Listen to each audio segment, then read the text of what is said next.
Art. I want to welcome you all. I want to wish you all a happy St. Paddy's Day.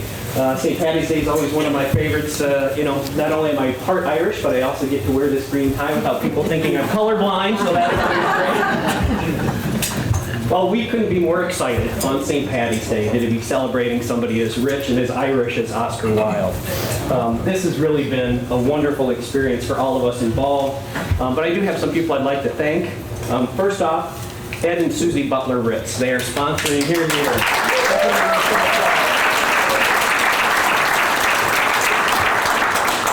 Ed and Susie are helping to support this entire season of our Famous Dead Artists series, so we're so thankful for that. And of course, I have to mention Ed's role is really instrumental into developing this entire program over 6 years ago. It was then and still is a collaborative team effort to make these happen, but without Ed's I think insight and vision and courage to be able to take on something like this, we wouldn't be standing here today. So I have to thank them both, and Ed especially for that support. I also have to thank our wonderful staff, Stacy Peterson, who one of her many things here, one of her many roles is to take on the challenges with our technology department here at the museum. In fact, she is our technology department. The other 15 hats that she wears, so thank you, Stacy. Diane Sass, of course, our deputy director, who helps in all things every day. I also want to thank Eric Stephenson, who's our facilities person for this. Eric, all week long, is setting up, tearing down chairs, stages, everything. Eric helps us. He shovels. He does all kinds of great work for us. And again, without his help,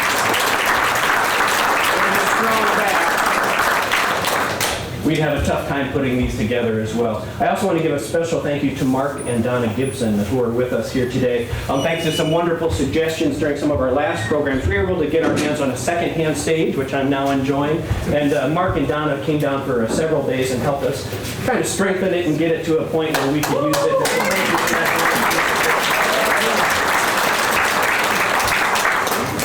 And I have to give a special thank you to Margaret Burr. Margaret, many of you know.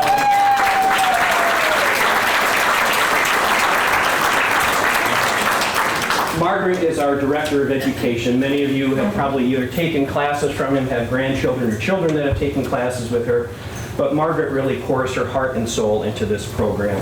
For, I'd be even tough to guess, Margaret, 3 or 4 months, Margaret is researching each one of these artists, getting her hands on every piece of material she can to learn more about them, writes these phenomenal scripts, helps the actor and myself put this program together.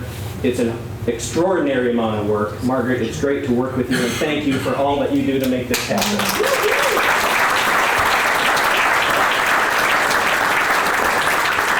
This is today Margaret's 15th script that she's done over the last 6 years.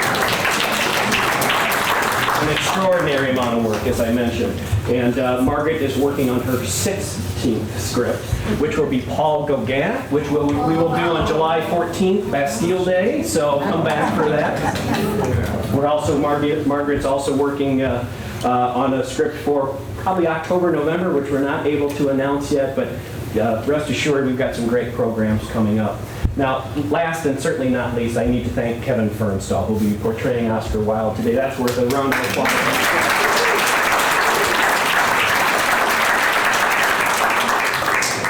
Kevin has asked me to thank Fly By Night Productions, as well as Eleanor Howard and Kathy Goodman, who I think are here somewhere. They helped. There they are.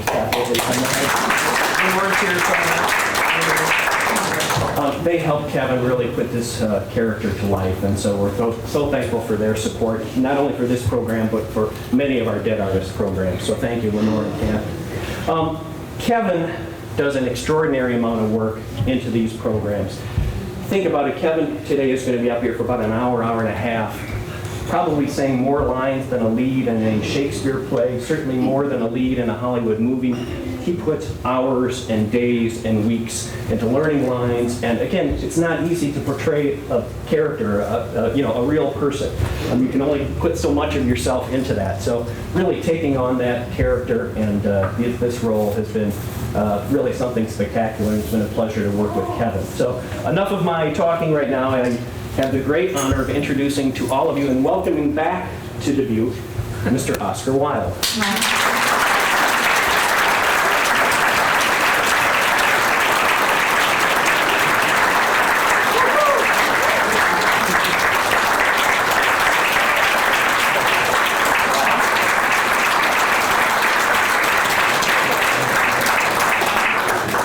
Wilde, welcome to the Dubuque Museum of Art and welcome back to Dubuque. Well, my pleasure. How thrilling it is to be back in your fair city after 130 years. The famous Dead Artist Lecture Series is a form I heartily endorse. You see, I like to do all the talking. It saves time and prevents arguments. You'll get your chance today. And I think before we get started, I have to compliment you on your wonderful ensemble. It's not often we see someone so well attired. Well, thank you. I firmly ascribe to the position that one should either be a work of art or wear one. Well, I think you're succeeding in both cases, and Thank you. I guess I'd like to invite you to sit with me and we'll talk a little bit about your life. Well, certainly, I'm relying upon you to misrepresent me.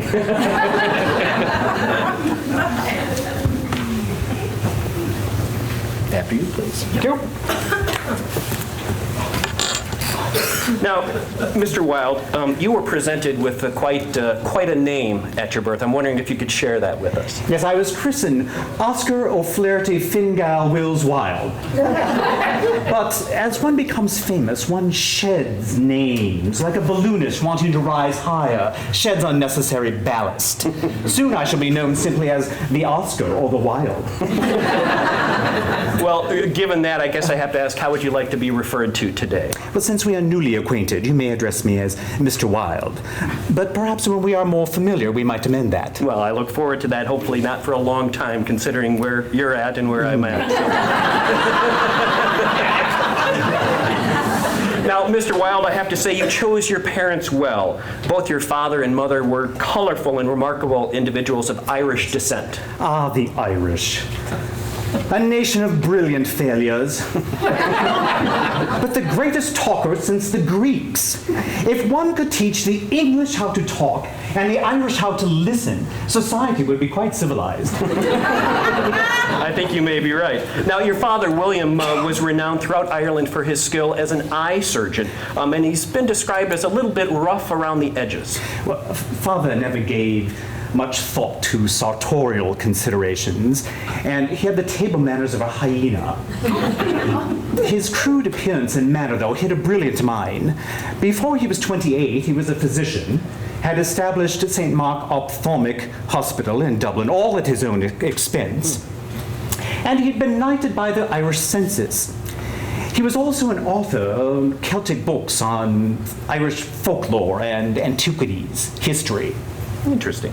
Now, your father was considered truly a pillar of Dublin society, but he wasn't above, I guess, what I'd refer to as fairly not public or non-private indiscretions.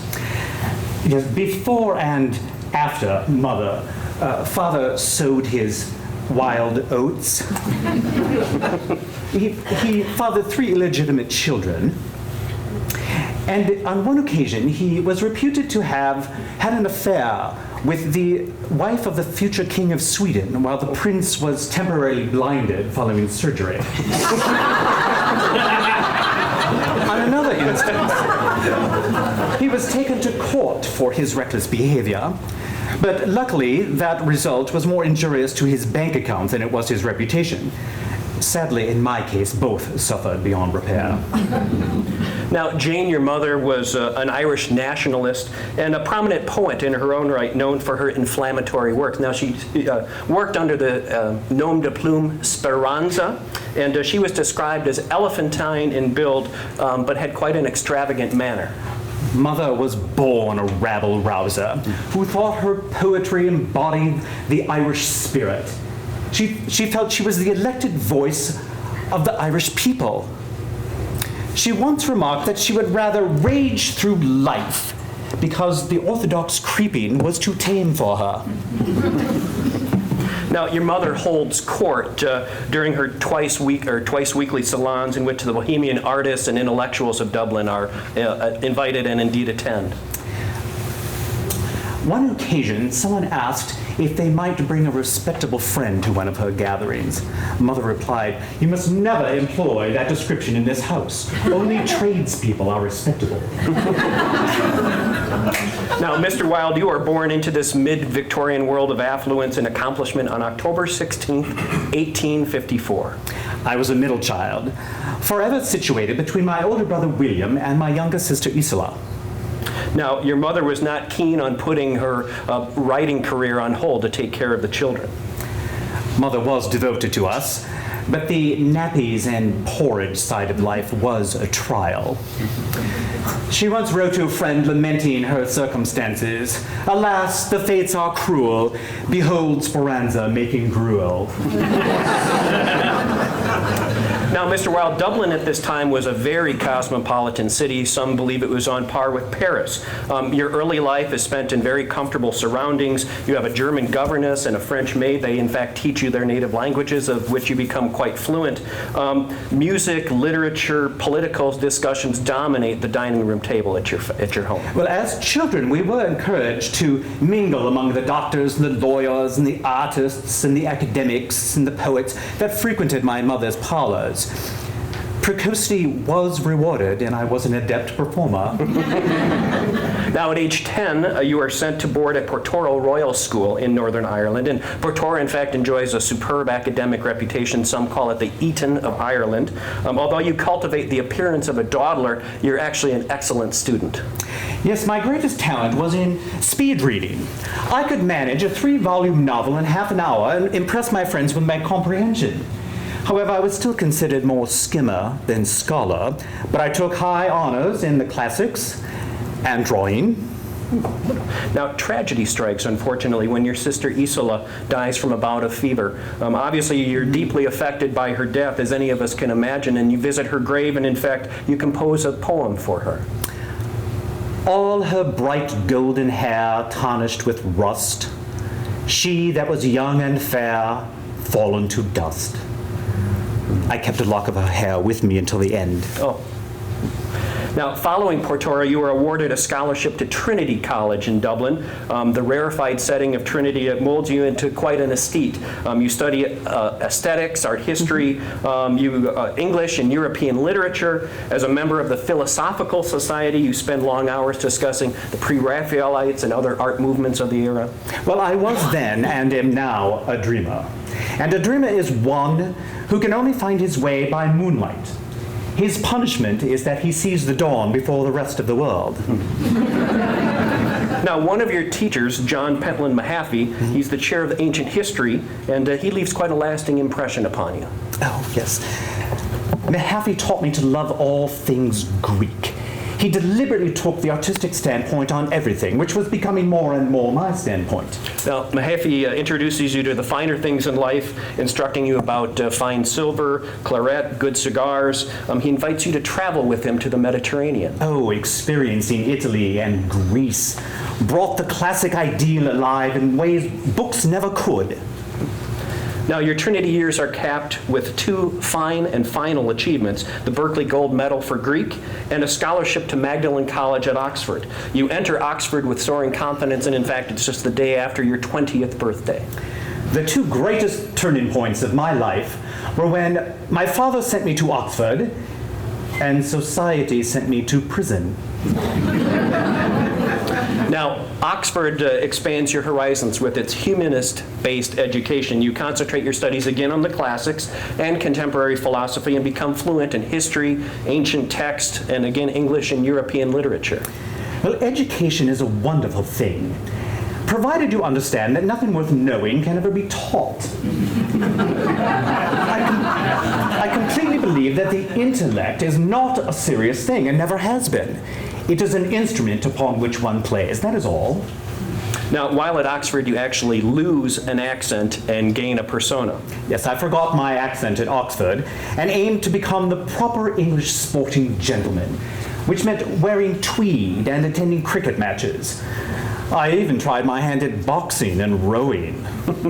Now, I apologize, you and I have not known each other long, but you don't strike me as the athletic type. Oh, indeed! It was an aberration. Exercise. The only proper exercise is talking. It is exhausting not to talk. Now, no longer confined to a student dormitory, you decorate your rooms with fine art, photographs, blue and white china, and vases of white lilies, which become your trademark. How hard it was to live up to my blue china. Now, not only free from the dormitories, but also free from family constraints, you build lasting friendships with many of your fellow students. You gather around the fire smoking pipes, consuming champagne, discussing aesthetics and literature, and oftentimes thinking about what the future may hold. Well, God knows I wasn't going to become a dried-up Oxford Don. I would become a poet or writer or a dramatist. Somehow or other, I'd become famous, and if not famous, notorious. Now, you make the acquaintance of two individuals in particular at this time, John Ruskin and Walter Pater, whose theories of art and aesthetics inform your life quite a bit. Well, Ruskin appealed to my noble, high-minded self, but it was Pater who engaged my senses. Now, Ruskin actually believes that the good and the beautiful were connected. By good, he meant morally good. With Ruskin, the good always required a moral purpose. Now, Ruskin invites you to join him at sometimes working on rural country road beautification programs. So some of my dearest memories of my Oxford days are my walks and talks with Ruskin. In him, I found somewhat of the poet and the priest and the prophet. Now, Pater was Ruskin's disciple who coined the phrase art for art's sake. He was convinced that art didn't need a moral purpose or, in fact, a purpose at all. Pater said the role of art was to give one a moment of pure, intense experience. Well, Pater wrote, not the fruit of the experience, but the experience itself is the end. That was becoming my approach to life. Now, you formulate a philosophy of life that makes the appreciation of beauty a kind of what I'd almost consider a religion. I decided to treat all things trivial in life very seriously, and all things serious with a sincere and studied triviality. Now, unfortunately, your father dies while you're at Oxford in 1876, when you were just in your second year. You're surprised to find that he was nearly bankrupt at the end and that the family home was actually heavily mortgaged. My father would have been pleased with my work at Oxford. His death robbed me of any real pleasure in my attainments. Now, Frank Miles, a young painter living in London known for his portraits of society beauties, becomes a close friend of yours. Miles is your guide to your first London season, as they say, and you turn heads at the opening of an exhibit of pre-Raphaelite artwork. Yes. Rejoicing in the spectacle of the gallery, I determined to become a walking exhibit. I got myself a coat that resembled a cello. And the attention I received was so gratifying, I decided then to become a critic. Right then and there, I wrote my first published work, The Grosvenor Gallery, for the Dublin University magazine. Now, that summer, you actually fall in love for the first time with 17-year-old Florence Balcombe, who was the daughter of a lieutenant colonel who had served in India and the Crimea. Florrie was exquisitely pretty, with the most beautifully perfect face I'd ever seen, and not a sixpence to her name. I wrote her love poems and presented her with a gold cross that united our names, but I could not go further. I just barely received my degree and was in no position to marry. Now, 2 years later, however, you learned that Florrie had accepted another's proposal of marriage, this time from Bram Stoker. At the time, he was an Irish civil servant and a critic, but we all know him better as the person who wrote Dracula. When a man has once loved a woman, he will do anything for her, except continue to love her. Now, much like at Trinity, your time at Oxford ends in a blaze of glory and you carry off all the glittering prizes. Your final papers are judged by your examiners to be, and I'm quoting here, the work of one of the most original scholars of your generation.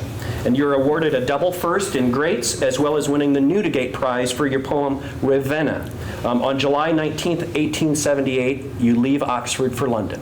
And off I went to live with Frank Miles. I thought his connections could prove useful. I soon realized that to get into the best society, one either had to feed people, amuse people, or shock people. Because a man who could dominate London society could dominate the world, I set about talking my way into society. Now, you trade your sportsmanlike tweeds for aesthetic velvet and style yourself as a professor of aesthetics. You consciously cultivate a very flamboyant persona.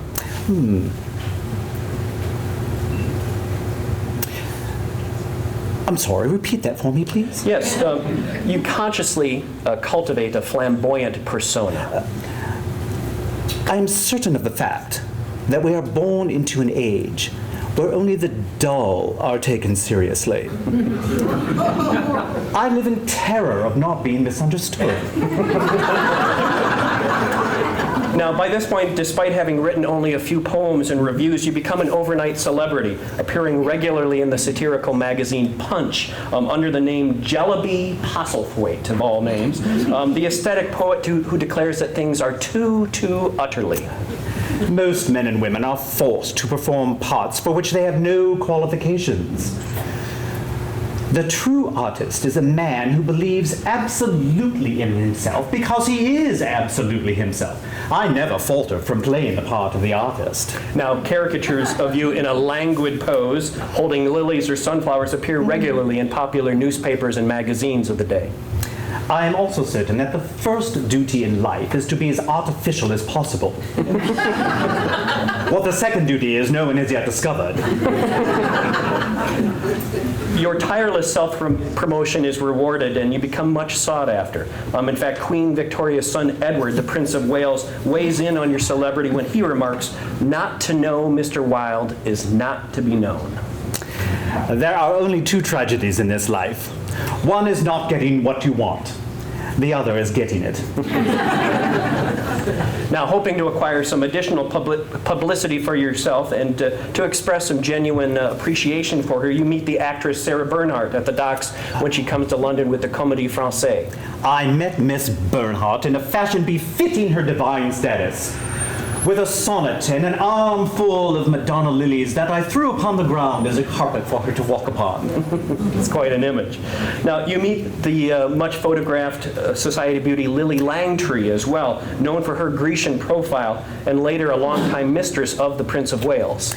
I attached myself to Miss Langtry in an effort to further my career, but I found myself becoming more and more devoted to her, a willing mascot. The lovely Lily inspired my poem, The New Helen, and I would loiter around her doorstep as to be the first to gaze upon that pretty face when she returned from a night out. Now, you also forge a friendship with the expat American artist James McNeill Whistler. Although he's 20 years older, Jimmy, as he's known to many of you, has the ability to wound with words. You are both narcissists who agree that to love oneself is the beginning of a lifelong love affair. I sent a telegram to Mr. Whistler saying that whenever we are together, we talk about nothing except ourselves. He responded, No, Oscar, whenever we are together, we never talk about anything except me. I got the last laugh in my response. You're quite right, Jimmy. We were talking about you, but I was thinking about myself.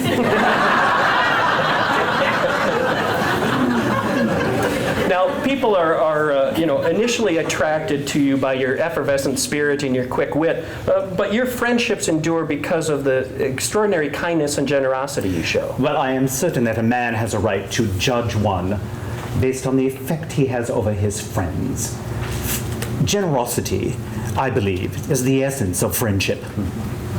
Now, not content with being just the resident wit at salons and dinner parties, you concentrate on finishing your first play, Vera, or The Nihilists, in the fall of 1880.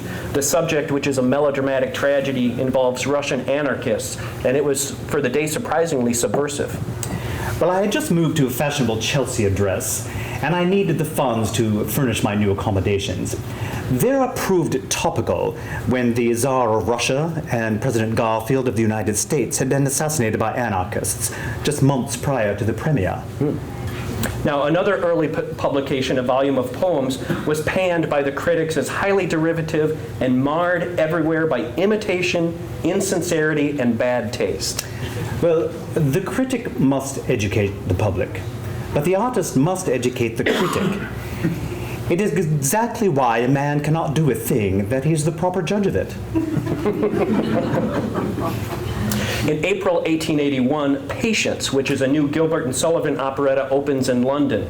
It shoots darts at the aesthetic movement, and one of its characters, Bunthorne, is a fleshly poet clad in a velvet jacket and knee breeches and clutching lilies or sunflowers, which is widely thought to be a parody of you. Well, the only thing worse than being talked about is not being talked about. The play is quite successful and is taken across the Atlantic to America, where it also does well. Now, Richard de Oily-Carte, a London impresario, invites you to give a series of lectures in America to help promote the play. The topics of your speeches there are the English Renaissance of art, the House Beautiful, and the decorative arts. Chronically short of funds, you jump at the chance for at least a chance of fame and fortune in America. Dinner party banter is one thing. Delivering a lecture, quite another. I was not a natural orator. I sought help as my time honored, and I might say that my Irish technique of bewitching with words needed refinement. Elocution lessons polished my speaking style, which became clear and concise with just a touch of affectation. Now, on Christmas Eve, 1881, you set sail for America on the Arizona with a trunk full of aesthetic outfits and a heavy fur coat, and you seem ready to conquer the New World. Well, America had often been discovered before Columbus, but it had always been hushed up.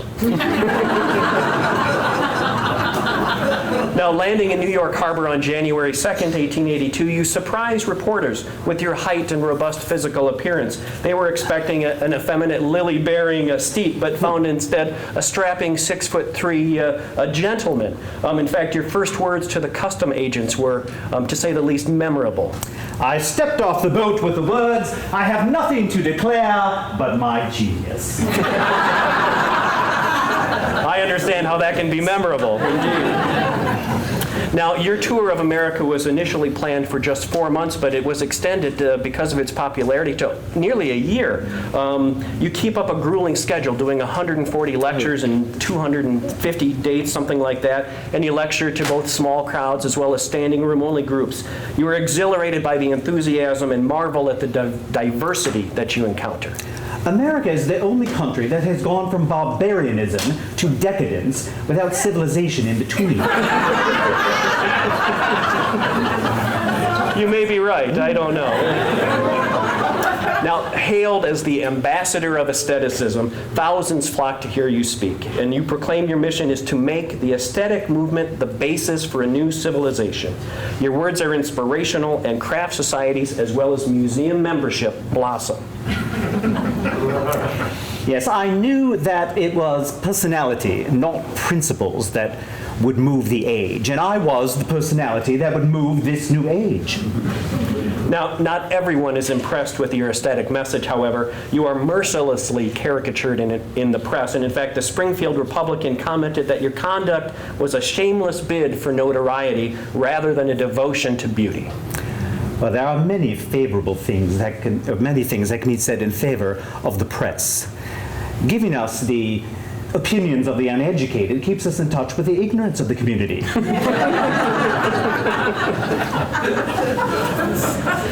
Now, your flamboyant appearance elicits numerous comments and comparisons to the old Europe and the New World. Helen Potter, who at the time was a writer who later, in fact, impersonates you in public, describes you in this way: dark purple coat, a satin knee breeches, black hose, low shoes with bright buckles, a coat lined with lavender satin, a frill of rich lace at the wrists, and long hair parted in the middle. I was stunned that a pair of silk stockings should so upset a nation.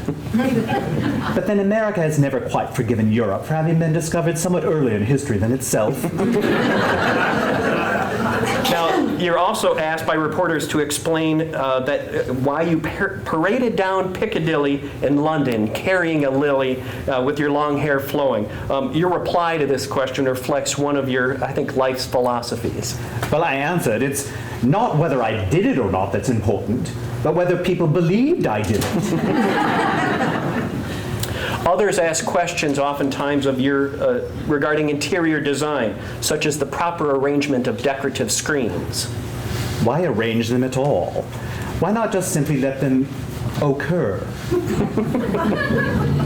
Now, wishing to immortalize your American journey, you posed for a series of 20 photographs by the well-known photographer Napoleon Cerrone. The pictures were a good likeness, and I was rather good looking, don't you agree?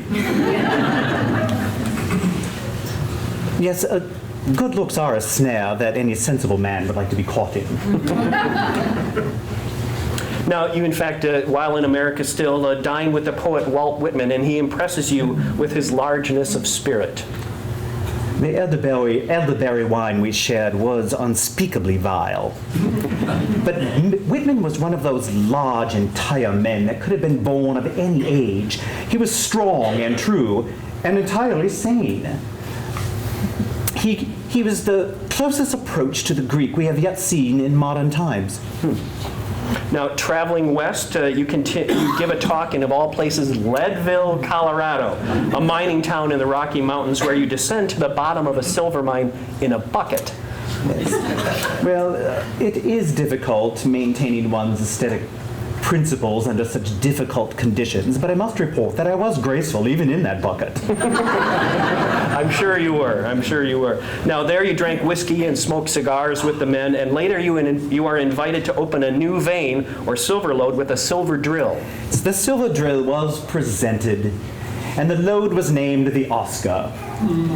I had hoped in their simple grand fashion that they would have offered me shares in the lode. But in their artless, untutored way, they did not. So the silver drill is all that remains of my memory of my night in Leadville. Now, you have actually one other memory. Your observant eye turns to a sign posted in the Leadville saloon that says, "Please don't shoot the pianist. He's trying his best." I was stunned by the recognition of the fact that bad art merits penalty of death. And I felt in this remote town where the aesthetic applications of the revolver had been clearly established in the case of music, that my apostolic task would be much simplified, and indeed it was. Now, the Midwestern part of your tour finds you exploring Iowa in the spring after the thaw. Not much unlike today, you arrive in Dubuque, Iowa on March 1st, 1882. I had prepared to talk on the English Renaissance, but digressed to speak about the beauty of the Mississippi and the poor condition of the city streets. It is impossible, I admonish, to have good art without good air, good water, and clean streets. Well, I hope what you see outside today pleases you more than what you saw then. And I guess as a Dubuquer and with a wonderful crowd today, I have to ask, how was your Dubuque lecture attended? Well, the audiences were conspicuously small and quiet as church mourners at a funeral. But anyone can talk before 3,000, but it takes real nerve to deliver a lecture before empty benches. Now, basking in the adulation you received during your tour across America, you write letters home describing your brush with celebrity. Well, it took two assistants to help organize my life. One to sign autographs all day for my admirers, the other to receive the flowers that were delivered every 10 minutes, and another whose hair resembled mine was obliged to send off locks of his own hair to the myriad of maidens in the cities. As a consequence, he quickly became bald. Now, you do eventually return home to London, but you stay only a month before setting off to Paris, where you remain for 3 months, intending to work on a new play called The Duchess of Padua. You make a pretense at work, however, and very little writing actually gets done. Well, I adopted the posturing of literary Paris, the ivory cane of the critic Bourget, and the dressing gown and alcohol consumption of Balzac. I can see why not much writing got done during your stay there. Now, your Parisian interlude cements your love of all things French, Mr. Wilde. You meet the writer Victor Hugo, who actually snoozes in your presence. You also meet the artist Pissarro as well as Degas, declaring that the Oscar of the first period is dead. You develop a taste for champagne, gold-tipped cigarettes, and white gloves. Well, give me the luxuries. Anyone can have the necessities. Again, after your Paris visit, you return to England, hoping to boost your dwindling coffers. You set off on another series of lectures entitled Personal Impressions of America. It's while on this lecture circuit that you meet Constance Lloyd, the daughter of a prominent Irish barrister who was then deceased. Constance was living with her grandfather in London, and initially you were very smitten with her looks. Constance was a grave, slight, violet-eyed little Artemis, with great coils of heavy brown hair that made her flower-like head droop like a blossom. She had beautiful ivory hands that could draw music from a piano so sweet that even the birds stopped to listen. Now, you also find Constance quite a match intellectually. Well, Constance enjoyed music and painting and spoke Italian and French fluently. Her erudition was to my liking. But I'm of the opinion that women should think in moderation, as they should in all things. You may have some argument here in the crowd on that one. Now, Constance is actually quite shy, and you bear most of the responsibility of the conversations. At times, her silence proves enigmatic. Well, I wondered what her thoughts were. Women are like sphinxes without secrets, are they not? They're meant to be loved, not understood. Now, your mother approves of Constance, and you're actually quite caught up in the romance and pursue her without reservation. When one is in love, one begins by deceiving oneself and ends by deceiving others. That is what the world calls romance. But one should always be in love, and that is the reason one should never marry.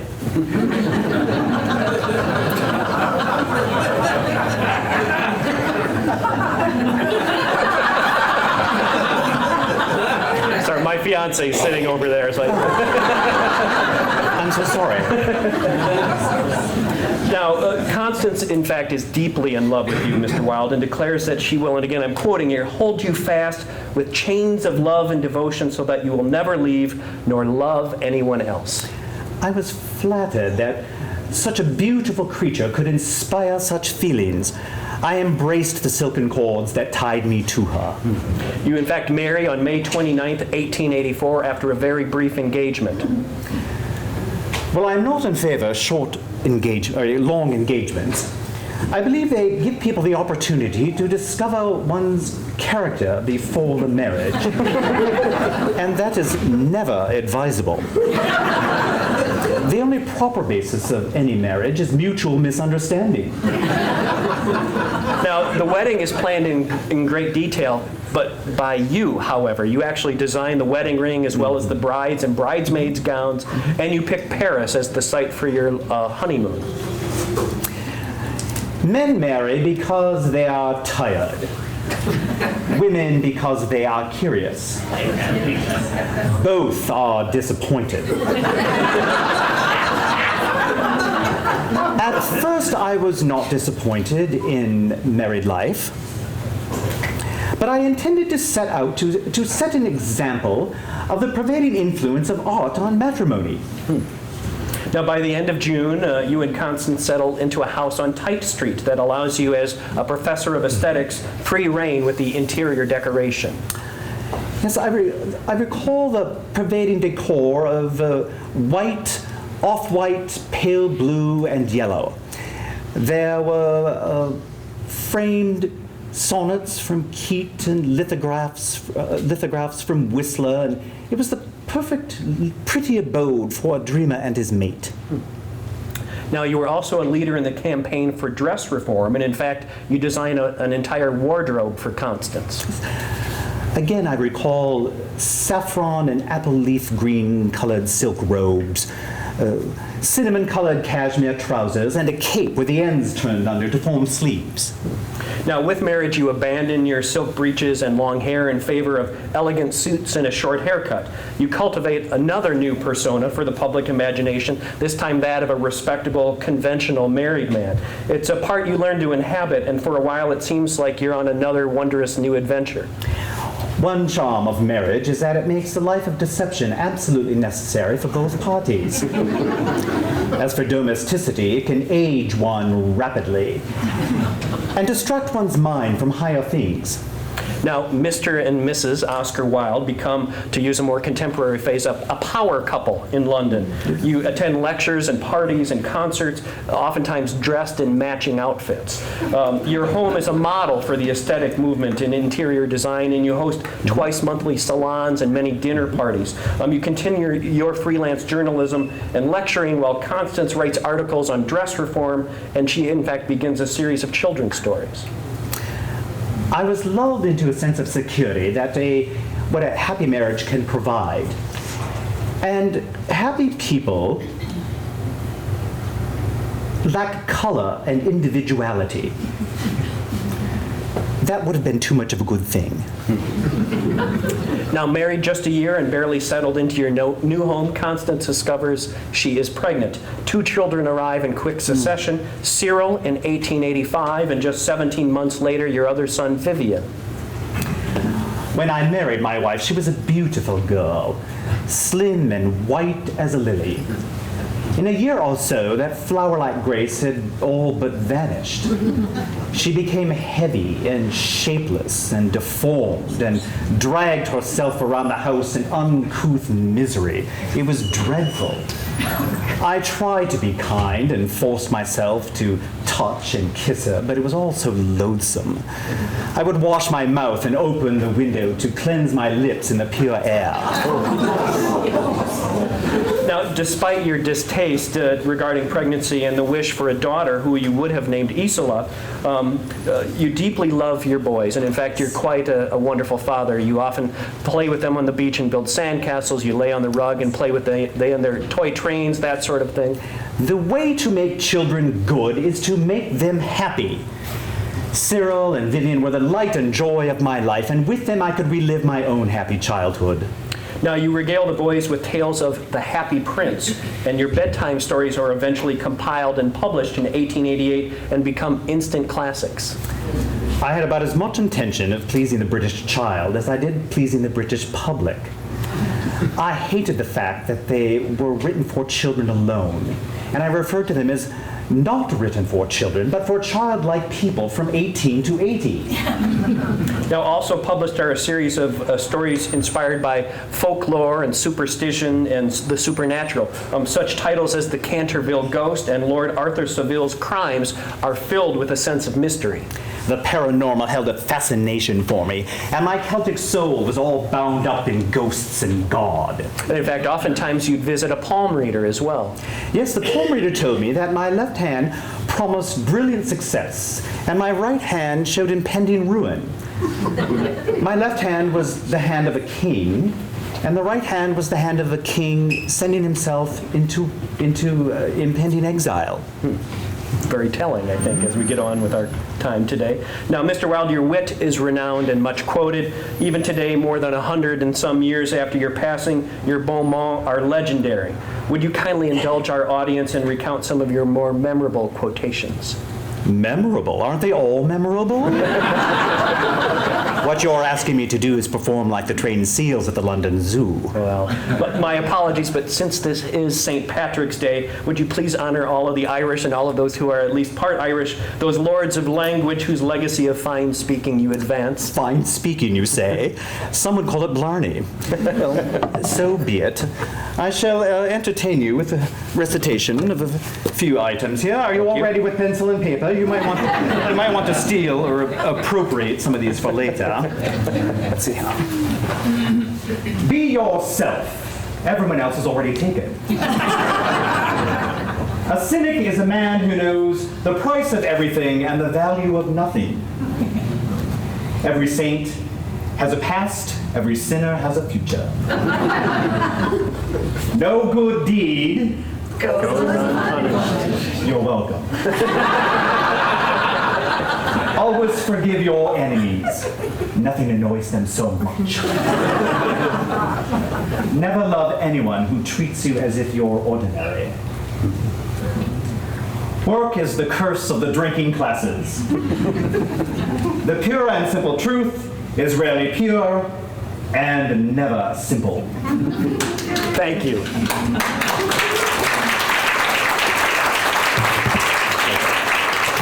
Thank you for indulging us. I appreciate that. Now, by 1887, you find matrimonial bliss, well, let's just say more than confining. Constance, who could hold her own in literary and artistic circles and discussions, is now absorbed with the household chores and raising the children. Again, please. Yes, oftentimes Constance, she would, at one point, was the cathedral of your devotion. Oh, yes. The safe harbor of of my refuge. I longed for the constant stimulus of my artistic and literary friends. Now, a chance encounter at this point initiates a disturbing, or at least a very important development in your life. While out shopping with Constance, you catch the eye of one of the male prostitutes, then called rent boys, across the street in Piccadilly Circus. This young, hard-eyed creature appeared, looked at me, gave a sort of a laugh, and passed on. I had never known terror before. It is as if someone laid a hand of ice upon my heart. I felt a sudden presentiment and a vision of folly, ruin, and misery. Now, with the responsibility yet of a wife and 2 children, you need a steady and reliable income to support your increasingly extravagant lifestyle. Your reviews and stories do well, but they don't really help pay the bills much. Well, the aesthetic trade had worn thin. I had applied to be the inspector of schools on 2 occasions, but was turned down on each time. Now, in the spring of 1887, you are invited to be the editor of the floundering magazine, Ladies' World. Subscriptions for that magazine are down, and there's hope that under your guidance, it will be revitalized. It seems the perfect vehicle to put you back in the public eye. Well, I suggested they change the name to The Woman's World, and that they not restrict its contents to what women wear, but what they think and feel. Now, you also solicit articles from your aristocratic lady friends who are more than eager to comply. Well, I think you Americans are familiar with the concept that celebrity sells magazines. It still holds true today, indeed.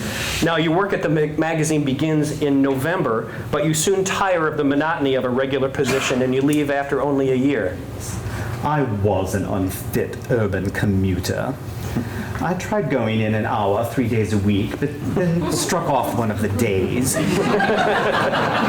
However, it must be said that my work on The Woman's World gave me some of the finest and rarest moments of literature and led me to the most creative years of my life. Around this time, again, to help pay the bills, you take a paying lodger, Robert Ross, also nicknamed Robbie. He's a 17-year-old Canadian whom you tutor in preparation for his admission to King's College, Cambridge. Robbie admires your work and you enjoy Robbie's natural buoyancy. Robbie is a homosexual, and you find yourself being attracted to him. What begins as a loving friendship develops into your first same-sex relationship. Well, I realized it was something there under the surface, unacknowledged, unwilling to be indulged, this desire, my latent desires. It made a life of deception absolutely necessary, my relationship with him, to protect Constance, whom I cared for, and my boys, who I had no intention of giving up. Now, you embrace your newfound sexuality and are drawn to the new sensations it offers, remarking that one could never pay too high a price for any sensation. It's a world full of temptation for you. The world is not nearly full enough of temptations. I can go a whole day without coming across one. It's dreadful. It makes one nervous for the future. Now, as we today can imagine, living as a homosexual in Victorian England came with certain risks. In fact, under the Criminal Law Amendment of 1885, a same-sex relationship is punishable with imprisonment. I was one that was made for exceptions, not laws. Now, you spend more and more time away from home entertaining young men at fine hotels and restaurants, and this causes friction at home, obviously, and also does not go unnoticed by your sons. Yes, I admonish to my sons that dreadful things happen to boys who make their mothers cry. One of them, Cyril, I recall, answered by saying, "And what happens to naughty fathers who stay out all night and make their mothers cry far more?" Now, at this time, your first and only novel, The Picture of Dorian Gray, is informed by your newfound sexuality. Described as the only French novel written in English, it tells the story of a young man, Dorian Gray, who is the subject of a painting by an artist, Basil Hallward. Now, Basil is impressed with Dorian's beauty and becomes infatuated with him, believing that Dorian's beauty is responsible for a new mode in his art.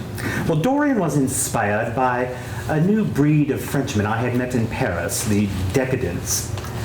The manuscript gave me much trouble.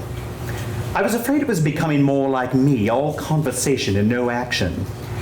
Now, Dorian in the story meets Basil's friend, Lord Henry Wotton, and becomes enthralled by this man's hedonistic worldview. Lord Henry believes that the only thing worth pursuing in life are beauty and fulfillment of the senses.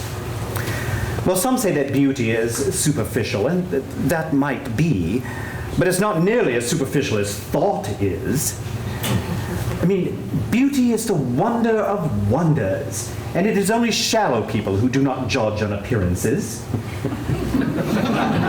The mystery of the world is the visible, not the invisible. Now, realizing that one day his beauty will fade, Dorian remarks that he will sell his soul to ensure that the portrait will grow old while he remains young. The soul is born old and grows young. That is the comedy of life. The body is born young and grows old. That is life's tragedy. Now, Dorian's wish is fulfilled, and when he subsequently pursues a life of debauchery, the portrait serves as a reminder of the effect of each act has upon his soul. Each immoral act disfigures the portrait, and in the end, Dorian destroys both himself and the portrait. I never like books that end happily. They depress me so much. You've succeeded in that. Now, there are those who believe that all art is autobiographical, and I have to ask if Dorian Gray was that way for you. Well, there are autobiographical elements in Dorian Gray. Basil Hallward, the artist, is how I see myself. The decadent, Lord Henry, is what the world sees me, and the beautiful, ageless Dorian is what I would like to be. Now, published in July 1890 in Lippincott's magazine, Dorian Gray creates a firestorm of controversy. The Scots Observer at the time wrote, "The story, which deals with matters fit for the Criminal Investigation Department, is discreditable to the author and the editor." The article continues that although you had brains, art, and style, you went terribly wrong with this novel and should perhaps forsake writing with tailoring or some other decent trade. Well, all publicity is good publicity as far as I was concerned. I mean, Dorian put me on the map as an author to be reckoned with.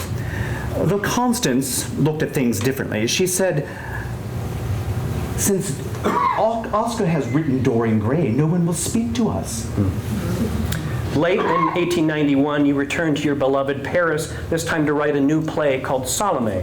Written in French, it tells the story of the biblical seductress who performs the dance of the seven veils and requests John Baptist's head on a platter. Sarah Bernhardt actually agrees to play the lead, and rehearsals do begin, but you have the play shut down and censored by the Lord Chamberlain of London. It is always more difficult to create than to destroy. I suppose they found the sexual decadence and the necrophilia of Salome all too intolerable. That summer, you are introduced to Lord Alfred Douglas, known as Bosie. He's the third son of the Marquis of Queensberry. Now, Bosie is a 21-year-old undergraduate at Oxford with dreams of becoming a poet. He claims to have read Dorian Gray 10 times. You are 37 years old at the time and are entranced by his blonde beauty. I was instantly smitten. He was like Narcissus, all white and gold. But one doesn't love someone for their looks or their clothes or their fancy car. It is because they sing a song that only you can hear. Now, at one point, you write a love letter to Bosie in the early days of your affair, which I think expresses your fascination in him. I'm wondering if you would be willing to share that love letter with us today.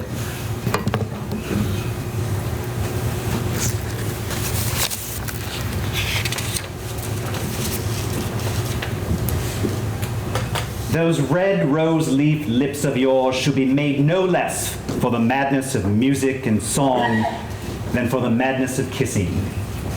Your slim gilt soul walks between passion and poetry.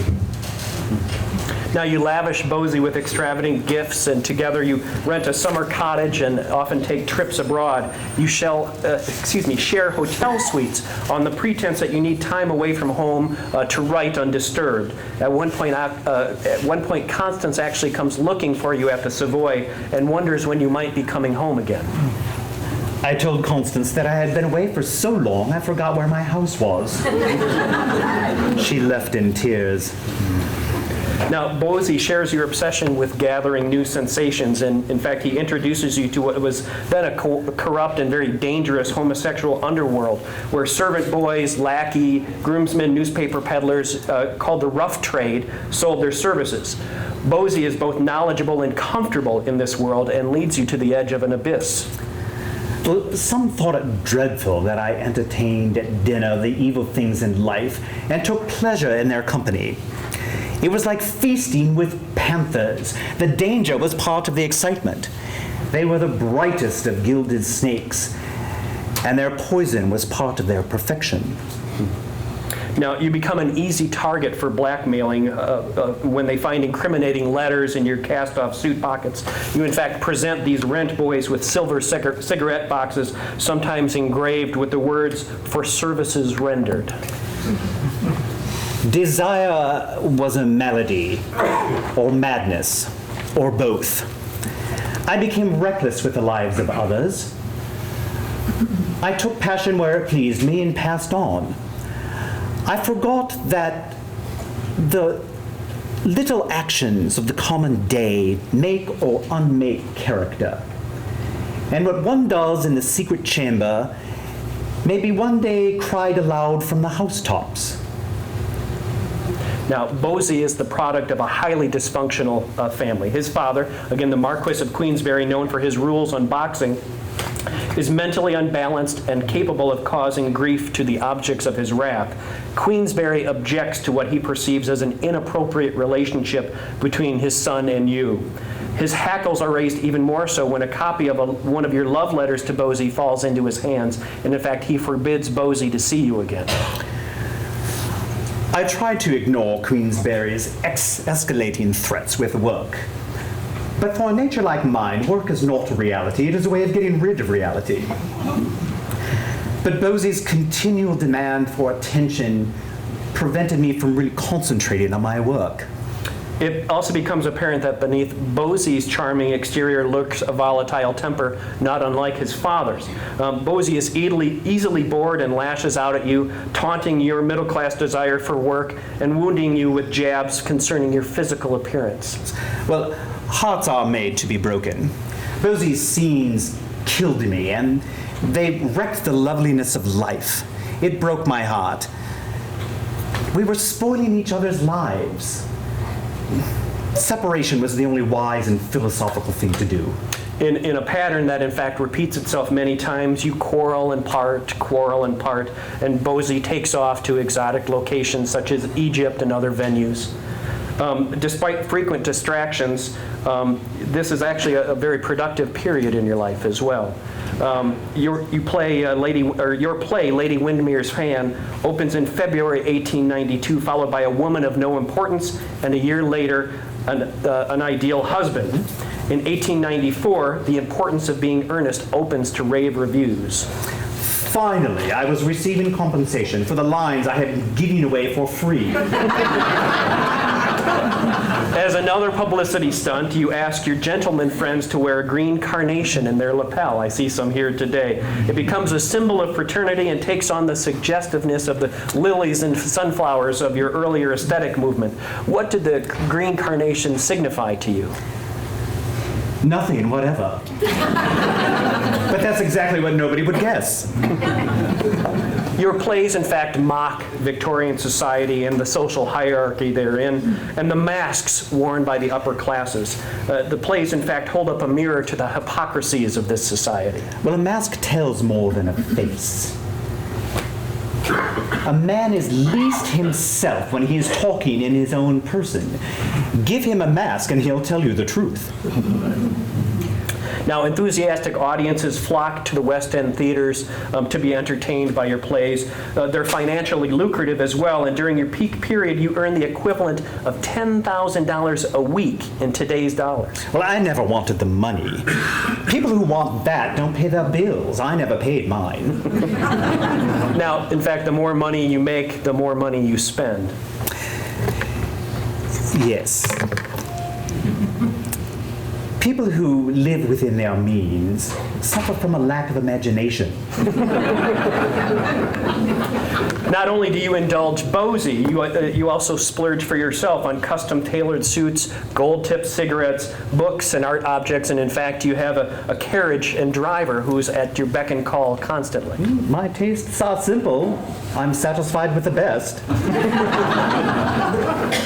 Soon, however, you are living off your credit and your name, growing deeper and deeper in debt. A dear friend once told me, "Oscar, you're more famous than the Bank of England," and then added, "but not nearly as solvent." I found that the only thing that could console me for not having money is extravagance. Meanwhile, despite the success, Queensberry continues his program of defamation. At one point, you and Bosie encounter him accidentally as you're lunching at the Cafe Royale. Aware that Bosie is defying his father's orders to not see you again, you invite him to your table and conduct a charm offensive. For a moment, Queensberry is mollified. But later that afternoon, he sent a long letter to Bosie filled with vile tales and the warning that our relationship cease or you shall cut off Bosie financially. Bosie sent a letter back to him saying, "What a funny little man you are." After that, Bosie and I made a point of being seen in public. Now, continuing to fume, Queensberry makes an unannounced visit to your home in June 1894, and he's in fact accompanied by a prize fighter friend of his. As you described later, he was waving his small hands in the air in epileptic fury, uttering every foul word his foul mind could think of. Queensberry came staggering into my study, saying that he had heard that Bosie and I had been thrown out of the Savoy Hotel for disgusting acts. I asked him outright if he was accusing me of an improper relationship with his son. Now, Queensberry replies that he was not making that accusation, however, but he charges you look at and you pose at it, which is just as bad. I told the screaming Scarlet Marquis that I didn't know what the Queensberry rules were. But the Oscar Wilde rules were to shoot on sight. I showed him the door and told my manservant to not allow him in again.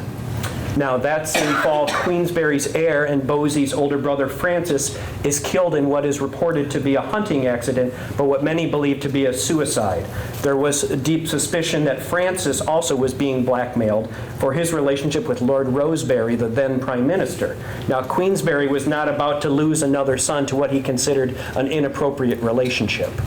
Bosie was devastated by his brother's death, but it brought us together again after one of our estrangements. Life is terribly deficient in form. Its catastrophes happen in the wrong way and to all the wrong people. On Valentine's Day evening 1895, you attend the opening of The Importance of Being Earnest. The play is enthusiastically received with only one negative comment coming from George Bernard Shaw, who pronounces it all froth and no pith. Well, Shaw wasn't the only one to pass judgment. Queensberry had intended to make a public denunciation of me at the opening, but was prevented from doing so. He left a tribute of rotting vegetables instead. And in fact, just a few days later, Queensberry leaves his calling card at your club, and on it reads, "For Oscar Wilde, posing as a sodomite." It was 10 days before I saw that card with those vile words on it. All I could see was criminal prosecution. That man ruined my entire life. The ivory tower was assailed by the foul thing. Now, you turn to your friend Robbie Ross, whose wise counsel you've come to appreciate, But and the cautious Robbie might have told you to tear up the card and forget it.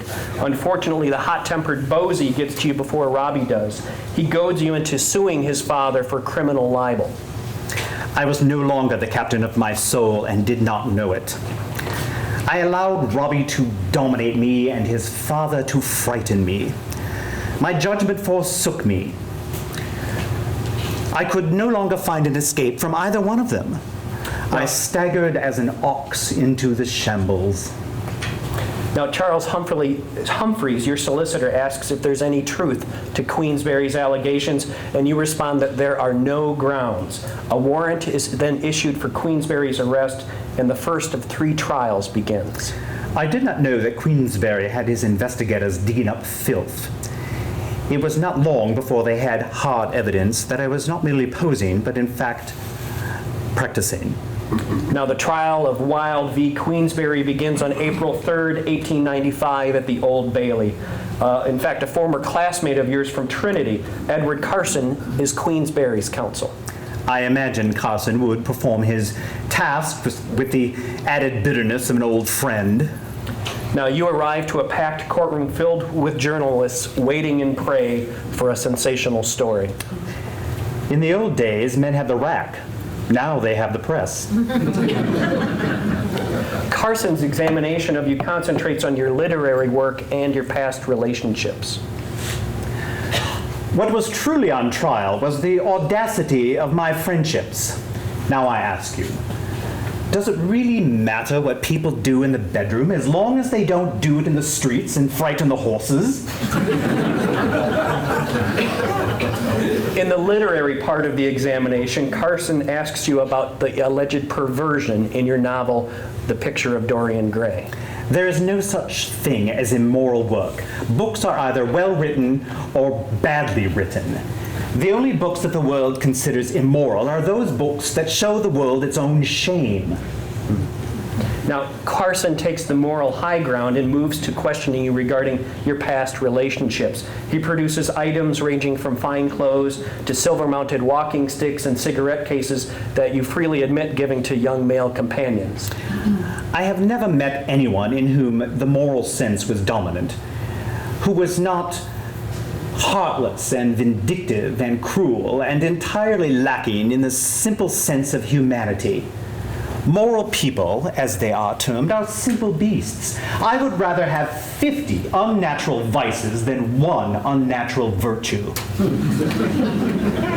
Carson, however, points out that the recipients of your gifts are not your intellectual equals. They are, in fact, newspaper peddlers, valets, the unemployed, and some of them barely literate. I recognize no social distinctions whatsoever. And to me, youth, the mere fact of youth, is such a wondrous thing that I would rather talk to a young man for half an hour than be, well, cross-examined in court. If I could get my youth back, I would give anything in the world. Well, except get up early, take exercise, and be respectable. Now, Carson, continues his cross-examination by asking if you have ever adored a young man madly. I answered that I had never given anyone adoration, except myself. You respond in the negative when asked if you kissed a young man who was 16 when you knew him. Why not? Inquires Carson. I replied that the young man was a peculiarly plain boy. Now, that moment is regarded by many the pivotal point of the trial, in fact. From then on, things go from bad to worse for you. When the prosecution closed its case at the end of the day, I realized with a sickening feeling that it had all gone very terrible. In fact, your fame as it was really offered no protection None for whatsoever. you. And Queensberry's solicitor forwarded copies of statements by the young men they had planned to produce as witnesses. In fact, you knew at this point that you were in peril. And my attorney advised me that it was not going to go in my favor. In fact, no one was going to convict a man who is seen as protecting his son from an improper relationship.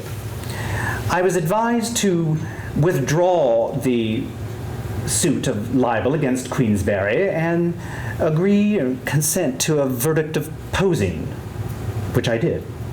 Now, at 3:30 p.m. that same day, an inspector from Scotland Yard appeals before the magistrate, to request a warrant for your arrest on gross indecency under the criminal law amendment. The magistrate adjourns the court for 90 minutes, allowing you time to make your escape from England on the last train towards the continent. I retired to the Cottigan Hotel in a pathetic state of indecision, wavering back and forth between staying or fleeing. Now, at this time, a telegram, a very telling telegram, arrives from your mother, and it reads, if I can quote here, "If you stay like an Irish gentleman and face the English, you will always be my son. If you go away, I'll never talk to you again." I decided it was the more beautiful and noble thing to do to stay.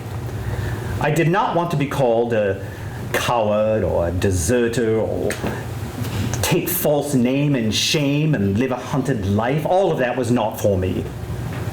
Now, soon after, you are arrested, and despair and disgrace follow. Your friends in England and France shun you. Your name is removed from the playbills at the St. James Theatre, where the importance of being earnest is still being performed.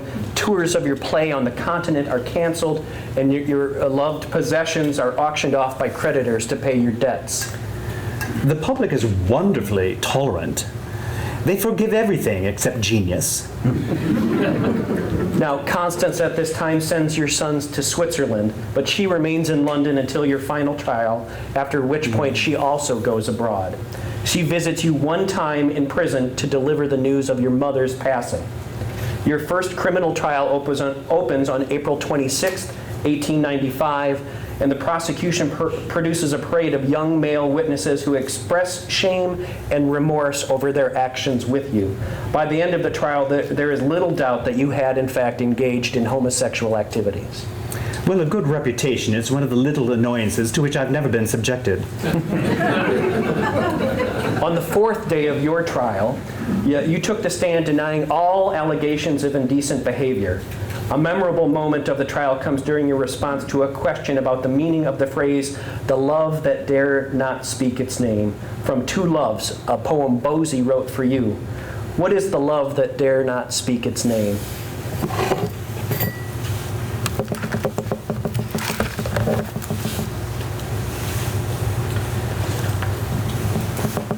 The love that dare not speak its name in this century is such a great affection for an elder, for a younger man.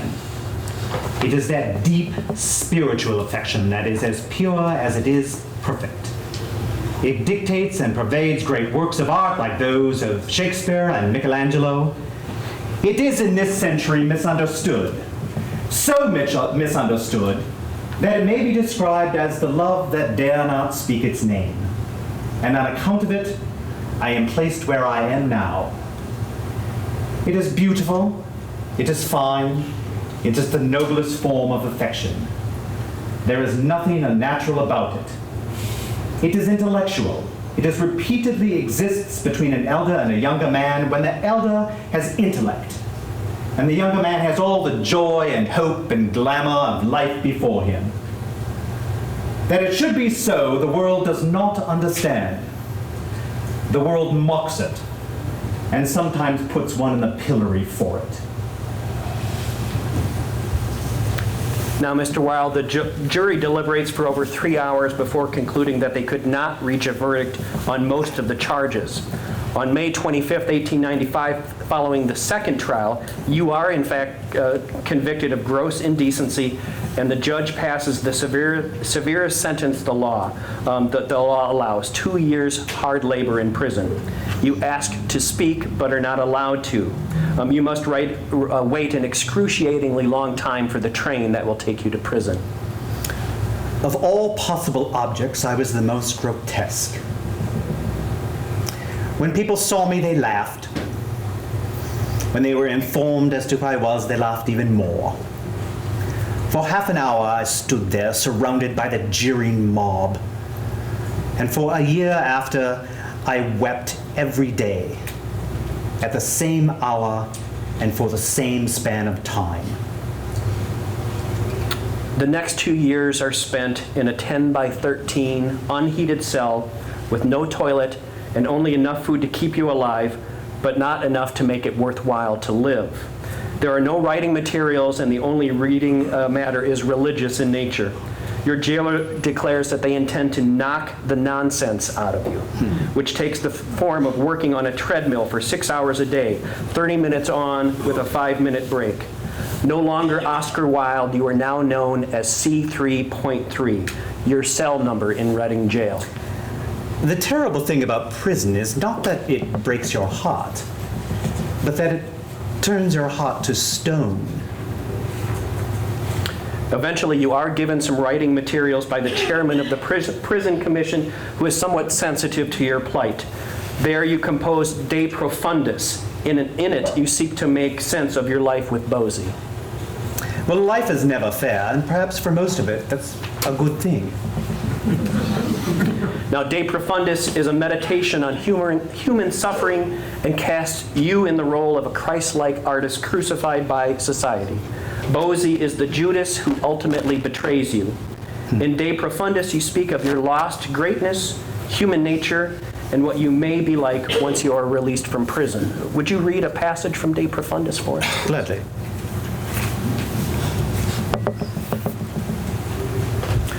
All trials are trials for one's life, just as all sentences are sentences of death. And 3 times I have been tried. The first time I left the box to be arrested, the second time to be led back to the house of detention, and the third time to pass into prison for 2 years. Society oft forgives the criminal. It never forgives the dreamer. Society as we have constituted it will have no place for me, has none to offer. But nature, whose sweet rains fall on just and unjust alike, will have clefts in the rocks where I may hide, and secret valleys in whose silence I may weep undisturbed. On May 18th, 1897, at age 43, you are released from prison, as it said, with the dignity of a king returning from exile.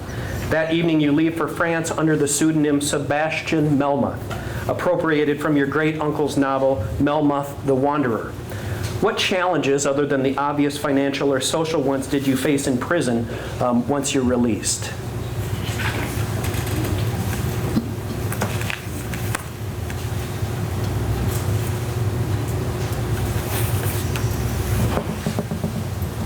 When I was first put into prison, some people advised me to try and forget who I was.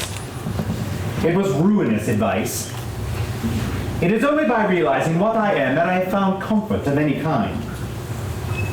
I was advised by others to try, on my release, to forget that I had ever been in prison at all. I know that would be equally fatal. It would mean that I would always be haunted by an intolerable sense of disgrace, and that those things that are meant for me as much as for anybody else, the beauty of the sun and moon, the pageant of the seasons, the music of daybreak and the silence of great nights, the rain falling through the leaves, or the dew creeping across the grass making it silver, would all be tainted for me and lose their healing power and their power of communicating joy. To regret one's own experiences is to arrest one's own development. To deny one's own experiences is to put a lie into the lips of one's own life. It is no less than a denial of the soul. Now, Constance, living in exile in Switzerland, has reverted back to an old family name of Holland to protect herself and your sons from the malicious gossip. She agrees to send you 150 pounds a year on the condition that you never see Bosie again. Lonely and disconsolate that you are prevented from seeing your sons, you agree to a rendezvous with Bosie in Naples. I knew that I would often be unhappy, but I loved him, and the mere fact that he wrecked my life made me love him more. After 3 months, I left, It was better that I never see him again. Your last 2 years are spent wandering Europe in financial straits, sometimes reduced to begging from your friends. Drinking becomes a way to forget the misery of your present situation. I drank to separate my body from my soul. Yet I discovered to my surprise that alcohol taken in sufficient quantities produces all the effects of intoxication. The Ballad of Reading Jail is your final work. It focuses on the execution of a former prison mate, Charles Thomas Wooldridge, sentenced to death for the brutal murder of his wife. It is a meditation on the cycle of crime and punishment, on injustice, betrayal, and the need for prison reform. With this poem, you turn your humiliation and suffering into a deeply moving work of art. May I again impose on you to recite a few passages of the Ballad of Reading Jail.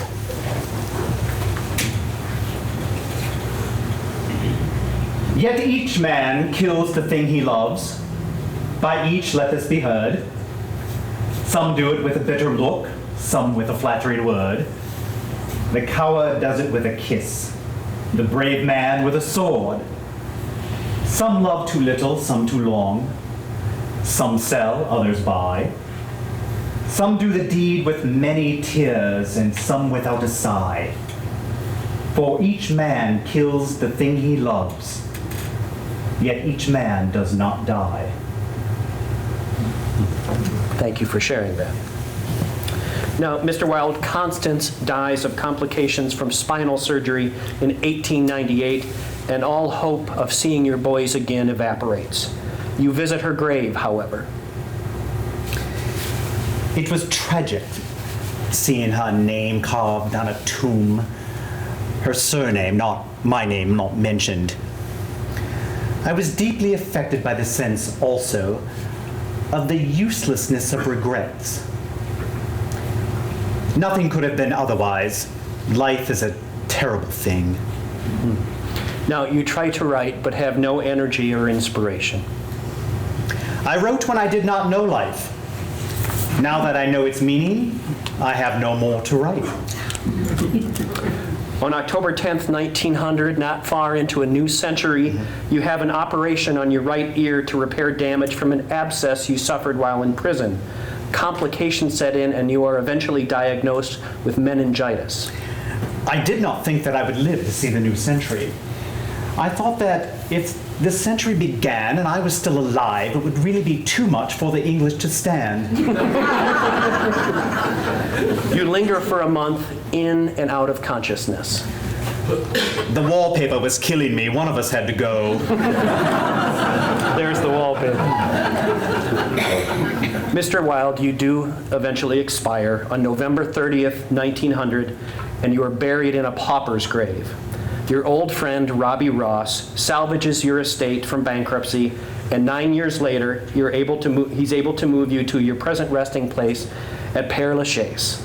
Robbie is also a prime mover behind the revival of your works, and by 1920, your books and plays are read more than any English author with the exception of William Shakespeare.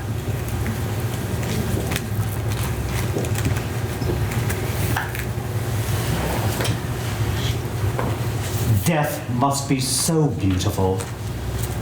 To lie in the soft, brown earth where the grass is waving above one's head, and to listen to silence. To have no yesterday, no tomorrow. To forget time, to forgive life, to be at peace. I hope I didn't go to heaven. None of my friends are there.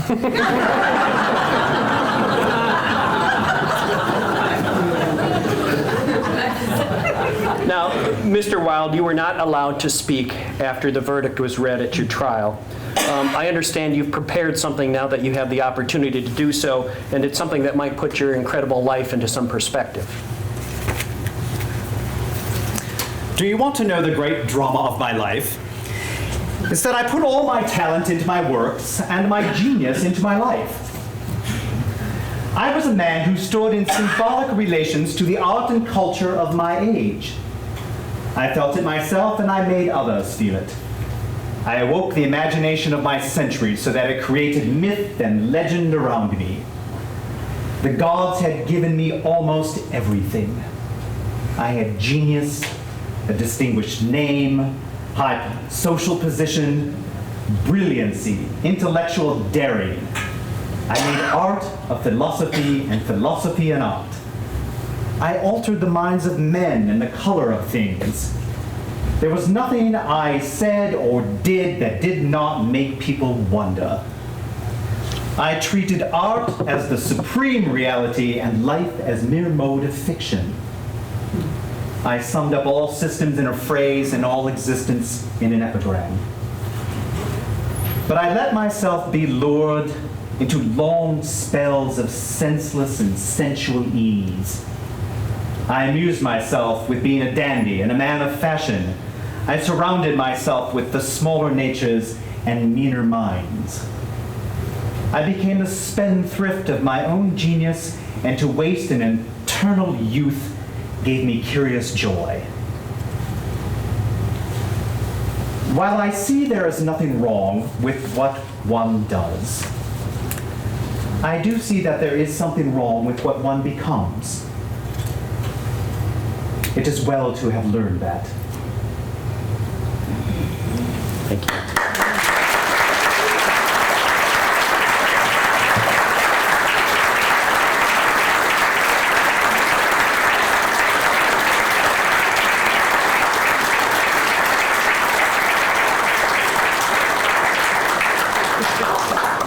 Now, Mr. Wilde, I feel like I keep asking so much of you today, but as is our custom in this series, I'd like to ask you the 10 questions inspired by the French journalist Bernard Pivot. Would you mind? By all means. Great.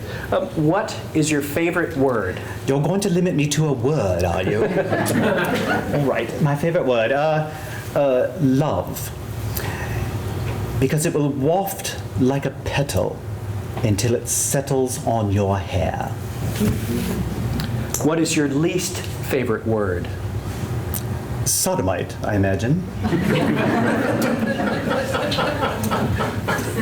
What turns you on creatively, spiritually, or emotionally? Ooh, temptation, temptation, temptation. The only way to get rid of the temptation is to yield to it. What turns you off? Selfishness. Selfishness is not living the way one wants. It's expecting others to live the way you want. What is your favorite curse word? A gentlemanly bollocks. What sound or noise do you love? It is sweet to dance to violins. What sound or noise do you hate? The clank and treadmill of Reading Jail. What profession, other than your own, would you have liked to have attempted? From my childhood, archaeology. What profession would you not have wanted to do? Though anything associated with boxing.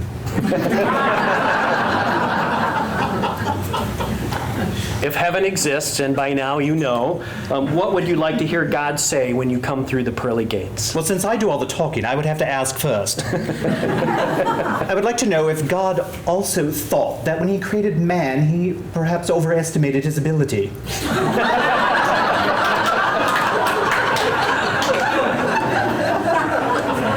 That is all. Well, that is something to end on. Now, Mr. Wilde, I have to thank you for coming back to Dubuque, I should say, and joining us today for a really wonderful afternoon. My Thank you. pleasure.